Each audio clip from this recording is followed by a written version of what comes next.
Subscribe कीजिए हमारे channel को हमारी नई वीडियो को सबसे पहले देखने के लिए और बेल आइकॉन को प्रेस कीजिए।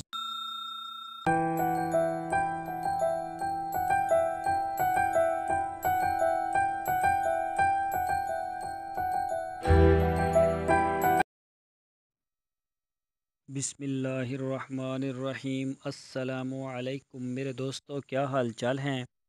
मैं उम्मीद करता हूं कि मेरे तमाम दोस्त खैरियत से होंगे। तो दोस्तों, आज हम बात करेंगे मैदे का जो निज़ाम है, इसमें अगर तज़ाबियत कम हो जाए तो जानवर कैसी अलामात ज़ाहिर करता है, जिसको अक्सर हम बदहज़मी समझते रहते हैं और उसको उसी से मुतल्लक़ जो है वो देसी टोटके भी देते रहते हैं। इसके ऊपर बात करेंगे। बहुत ही अच्छा टॉपिक है। आप वीडियो को कंप्लीट देखें, एंड तक देखें। इंशाल्लाह आपके मालूमात में इससे काफ़ी इजाफ़ा होगा।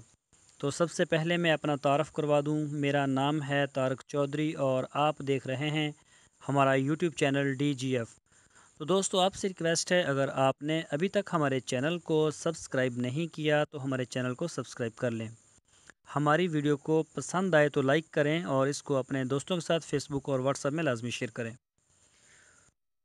जानवरों में मैदे का निज़ाम, ओजड़ी में तज़ाबियत का ना होना बहुत ज़रूरी है। इसको ख़त्म होना चाहिए। तज़ाबियत को pH लेवल 5.8 तक ज़रूरी है। ये हद का मतलब है ओजड़ी तज़ाबियत से पाक है, मगर इससे pH कम होने का मतलब है कि तज़ाबियत ज़्यादा हो गई है और जानवर का ओजड़ी का निज़ाम हज़म है, जो जरासीम के इकोसिस्टम से चलता है, वो धर्म भरम हो जाता है। चारा हज़म करने वाले जरासीम की तादाद कम होने की वजह से जानवर खाना पीना छोड़ देता है। आम लोग इसको बदहज़मी समझते हैं। दरअसल सारा मैदे की तज़ाबियत का असर से होता है। जानवर को 24 घंटे पानी की दस्तयाबी बहुत ज़रूरी होती है ऐसी हालत में, और जानवर एक कुदरती निज़ाम के तहत तज़ाबियत को कम करने के लिए बार बार पानी पीता है।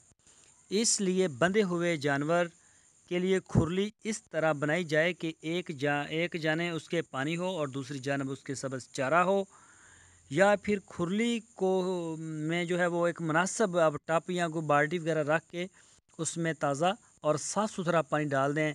ताज़ा पानी जानवर बहुत शौक़ से पीते हैं और इस तरह ओजड़ी की pH ऊपर आ जाती है। तो ये जो सब्ज़ इसकी pH जो है वो ऊपर आ जाती है। इसलिए वंडा और सैलेज तज़ाबी ख़ासियत रखते हैं, इसलिए इनको मुनासिब हद तक रखना जानवर की सेहत के लिए बहुत ज़रूरी है।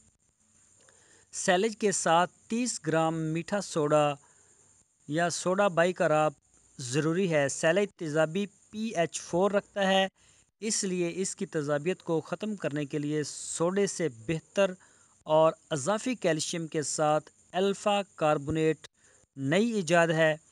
कीमत इससे कम है और कारकर्दगी में बहुत बेहतर है। इसको इस्तेमाल करवाएं। इंशाल्लाह आपको इसके बहुत अच्छे रिज़ल्ट्स आएंगे। दोस्तों, मैं उम्मीद करता हूँ आपको हमारा आज का जो टिप्स है, वीडियो है, आपको ज़रूर पसंद आया होगा।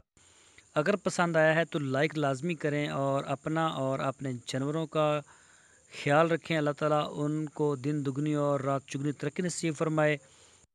तो दोस्तों, फिर मिलेंगे आपके साथ एक नई वीडियो लेके। अपना बहुत सा ख्याल रखना।